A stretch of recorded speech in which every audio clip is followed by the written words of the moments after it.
यहाँ पे लिखा हुआ कि मैट्रिक फॉर्चून एक यूजर इंटरफेस है, स्मार्ट कॉन्ट्रैक्ट है और इसके अलावा एक फुली डिसेंट्रलाइज्ड और ब्लॉकचेन बेस्ड प्लेटफॉर्म है। तो इससे पहले अगर हमने मैट्रिक फॉर्चून को ज्वाइन कर ली है तो यकीनन हमने समझा होगा कि ये ब्लॉकचेन क्या होती है, डिसेंट्रलाइज क्या होता है।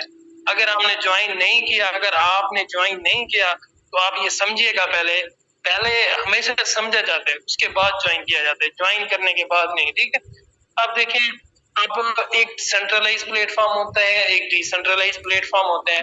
ठीक है, अब सेंट्रलाइज प्लेटफॉर्म में भी काफी सारे ऐसे सोर्स ऑफ इनकम की साइट्स बना ली जाती हैं, काफी सारे इस तरीके के सेटअप बना लिए जाते हैं। उसी हम डिटेल में नहीं जाएंगे, हम एक शॉर्ट सा एक इंट्रोडक्शन करेंगे सेंट्रलाइज डिसेंट्रलाइज का। ठीक है, अब एक वेबसाइट है वो बनाई गई है, तो उसमें हम इन्वेस्टमेंट करते हैं, तकरीबन 70% 60% उस कंपनी के ओनर के पास चले जाते हैं। ठीक है, लेकिन मैट्रिक फॉर्चून पे आप इन्वेस्टमेंट करते हैं, 100 की 100% कम्युनिटी में डिवाइड होती है, कुछ भी डायरेक्टली ओनर के पास नहीं जाती। इसके बाद आप देखें, अगर मैट्रिक फॉर्चून में सपोज मैंने एक दिन का 50,000 रुपए कमाए हैं, तो मैं उस नास पे जाकर सेल आउट करूंगा। मैं किसी का मोहताज नहीं हूँ, किसी पे डिपेंडेंट नहीं हूँ कि भाई कोई मुझे विथड्रा देगा। मुझे अर्निंग आई, मैंने फौरी तौर पर बिनास पे जाकर सेल आउट की, तो मैं उसको काम लगा सकता हूँ। लेकिन सेंट्रलाइज प्लेटफॉर्म पे अगर मैं काम कर रहा हूँ, ठीक है, लाइक काफी सारे प्लेटफॉर्म हैं, नाम लेना मुनासिब नहीं है, आप खुद ही जान लीजिएगा। अब सेंट्रलाइज में मैं काम कर रहा हूँ, मैंने एक दिन का अगर 10,000 रुपए भी कमाया है ना, मैं फौरी तौर पर नहीं निकाल सकता। अब वो कंपनी के अकाउंट में चले जाते हैं, फिर 24 घंटे या 48 घंटे या 12 घंटे का टाइम ड्यूरेशन होता है, फिर मैं विथड्रा रिक्वेस्ट लगाता हूँ। वो जैसे ही विथड्रा रिक्वेस्ट लगाई जाती है, तो 12 घंटे या 24 घंटे के बाद वो हमारे इजी पैसे जैसे देखिए बैंक अकाउंट में आती है, लेकिन वो भी तकरीबन 10% अच्छी खासी बन जाती है। सर 10% कम नहीं है, बहुत ज्यादा है। 10% होती है, 15% होती है, 8% होती है, वो फी चार्जेस होती है, उसके बाद जाकर हमें रिसीव होती है। इसका मतलब ये हुआ कि अगर मैट्रिक फॉर्चून में मैंने काम किया, मैंने की, तो मैं फौरी तौर पर सेल आउट करके अपनी जरूरियात को पूरा कर सकता हूँ। मैं किसी के ऊपर डिपेंडेंट नहीं हूँ, मैं इंडिपेंडेंट हूँ। अगर मैं सेंट्रलाइज प्लेटफॉर्म पे काम कर रहा हूँ, तो वहां पे ये होगा कि वहां पे मैं डिपेंडेंट हूँ उस कंपनी की मैनेजमेंट पे। ठीक है, अब उस कंपनी की जो मैनेजमेंट बैठी होती है, सीईओ होती हैं, सीएम होती हैं, तो मैं उन पे डिपेंडेंट हूँ। अब वो चाहें तो किसी रीजन की वजह से मेरा विथड्रा रोक भी सकते हैं। ठीक है, अगर वो चाहें तो मुझे 12 घंटे के बाद दे भी सकते हैं। इसका मतलब ये हुआ कि हम फौरी तौर पर अपनी जरूरत को पूरा नहीं कर सकते। अब मैं सपोज एक बंदा मैट्रिक फॉर्चून पे काम कर रहे हैं, ठीक है, अगर उसको कोई और प्लेटफॉर्म सही लगता है या किसी और फील्ड की तरफ मूव करते हैं, तो मैट्रिक फॉर्चून के जो भी टॉप लीडर्स हैं, ठीक है, जो भी मैनेजमेंट है, वो आपको ये नहीं कहेगी कि भी आपने किसी और जगह काम क्यों किया। ठीक है, अगर आप सेंट्रलाइज प्लेटफॉर्म पे रहकर काम कर रहे हैं, आपने 1 लाख मेंबर की भी टीम बनाई है, तो आप गलती से भी किसी और प्लेटफॉर्म को इंट्रोड्यूस करा बैठते हैं, या गलती से भी अगर आपने किसी और प्लेटफॉर्म को ज्वाइन कर लिया है, तो आपकी आईडी उसी वक्त बैन कर दी जाती है। चाहे आप 6 स्टार हैं, 7 स्टार हैं, 8 स्टार हैं, आपकी 1 लाख मेंबर की टीम है, वो फौरी तौर पर आपका अकाउंट बैन हुआ, आपका अकाउंट बैन हुआ, आप अपनी टीम से फारिग होंगे। इसका मतलब ये हुआ कि अगर आप सेंट्रलाइज पे काम कर रहे हैं, तो उसमें जो आपकी आईडी होती है, आप जो खुद होते हैं मुकम्मल तौर पर उस कंपनी के होते हैं, आप खुद मुख्तियारी के तौर पर कुछ भी नहीं कर सकते।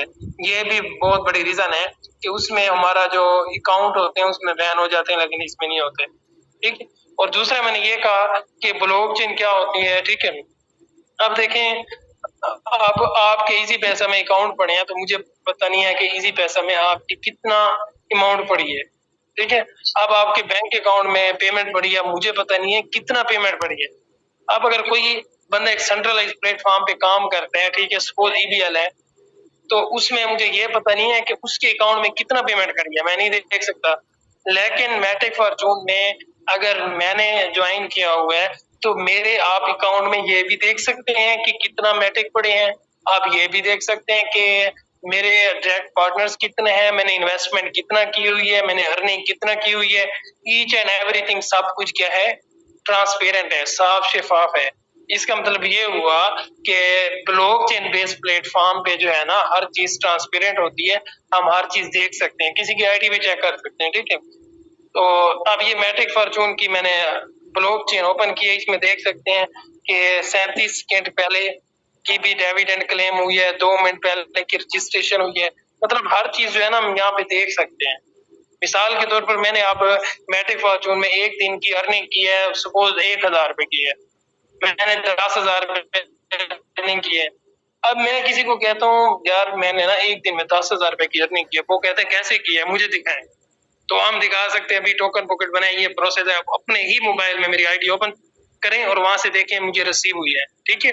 तो इस तरीके से अगर एक सेंट्रलाइज प्लेटफॉर्म पे कोई बंदा काम कर रहा है, वो कहता है मैंने 4,000 रुपए ना एक दिन की अर्निंग करता हूँ, तो मेरे पास इस तरीके से एक प्लेटफॉर्म, सेंट्रलाइज प्लेटफॉर्म का एक मेंबर है, उसने कहा सर मैं एक दिन का जो है ना तकरीबन 4,000 रुपए मैं अर्निंग करता हूँ। मैंने कहा नहीं मुझे यकीन नहीं आता। तो उसने ना इजी पैसा के स्क्रीनशॉट सेंड कर दिया। मैंने कहा भी ये स्क्रीनशॉट मैं किसी को पेमेंट सेंड करता हूँ, मैं सेंड कर दूं स्क्रीनशॉट, ये थोड़ी प्रूव होता है। कहते हैं सर आप मुझ पे बिलीव करें, बिलीव पे दुनिया कायम है, आप मुझ पे यकीन करें। मैंने कहा यकीन तो हम करते ही नहीं है, ठीक है, हमारे पाकिस्तानी वैसे भी बिलीव नहीं करते, यकीन नहीं करते, मुझे कोई ऑथेंटिक प्रूफ दिखाएं। कहते हैं सर हमारे पास ऑथेंटिक प्रूफ नहीं है, बस यही आपको यकीन करना पड़ेगा कि मैं एक दिन का 4,000 कमाता हूँ। तो हम लोगों को ये नहीं कहते आप हमारी बात पे यकीन करें, हम लोगों को ये कहते हैं कि आपके ही मोबाइल में हमारी आईडी ओपन है, आप देख सकते हैं। तो आई होप कि आपको ब्लॉकचेन और इसके अलावा सेंट्रलाइज डिसेंट्रलाइज का ना कुछ आइडिया हुआ होगा। अब मैं आपको दिखाता हूँ कि इसमें लेवल कितने हैं और किस तरीके से काम करते हैं। सर आवाज आ रही है? जी सर आवाज आ रही है आपकी।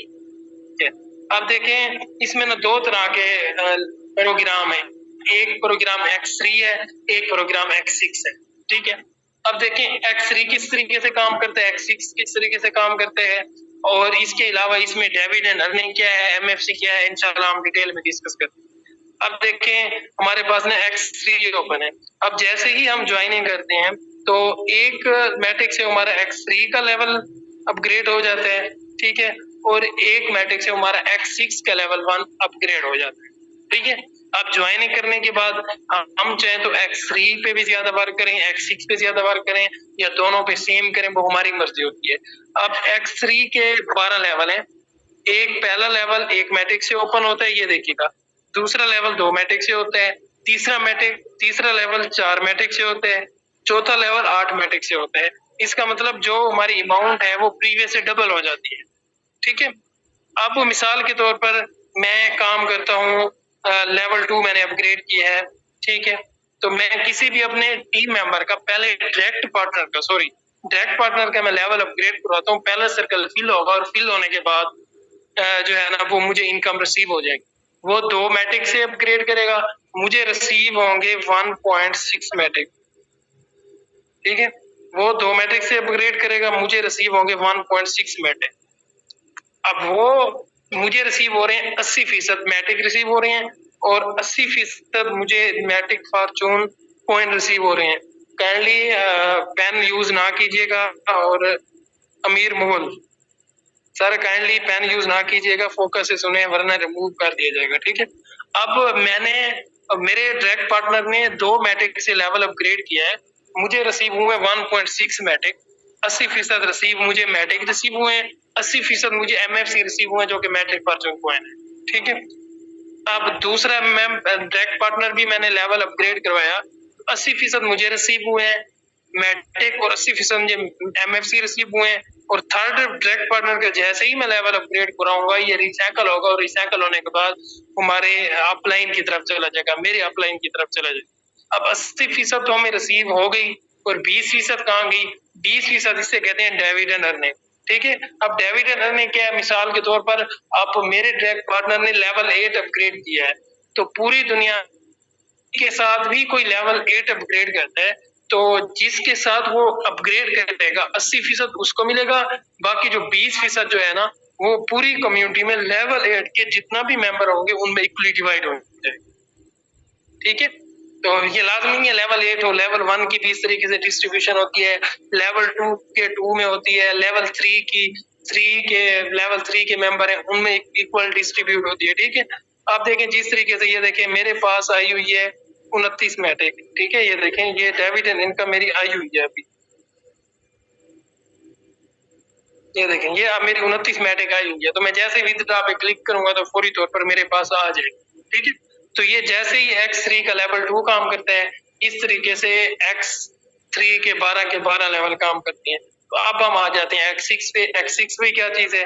X6 भी सेम काम करती है, लेकिन इसमें थोड़ा सा डिफरेंस है। इसमें 2 सर्कल ऊपर हैं, 4 नीचे हैं। 6 से मुराद ये 6 सर्कल है। अब 3 सर्कल ब्लू कलर के हैं और 3 जो है ना वो रेड के हैं।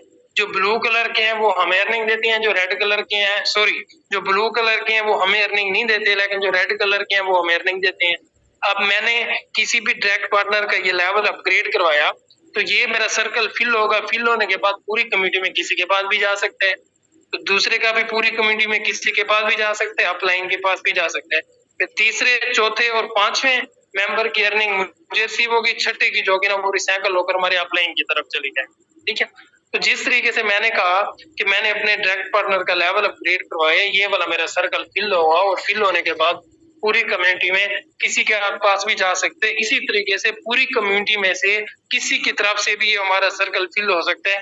तो जैसे ये सर्कल फिल होंगे उसके बाद यहाँ पे हमें अर्निंग आना, जब भी ये सर्कल फिल होगा तो हमें अर्निंग रिसीव हो जाए। इस तरीके से X6 के 12 लेवल काम करते हैं, और आई होप कि आपको समझ आई होगी कि X3 किस तरीके से काम करते हैं और X6 किस तरीके से काम करते हैं। और अगर किसी का कोई क्वेश्चन है तो काइंडली वो अपना हैंड रेज करे। सिर्फ जिसका कोई क्वेश्चन है वो हैंड रेज करे, क्योंकि मैं इस वक्त आउट ऑफ हूँ। ठीक है, एक बाहर पब्लिक एरिया पे हूँ, मैं किसी काम के सिलसिले में गया, लेकिन मैंने कहा मीटिंग मिस नहीं करनी, मीटिंग लाजमी डिलीवर करनी है। तो काइंडली जिसका कोई क्वेश्चन है वो हैंड रेज कर ले। जी, आईफोन काइंडली अनम्यूट कीजिएगा।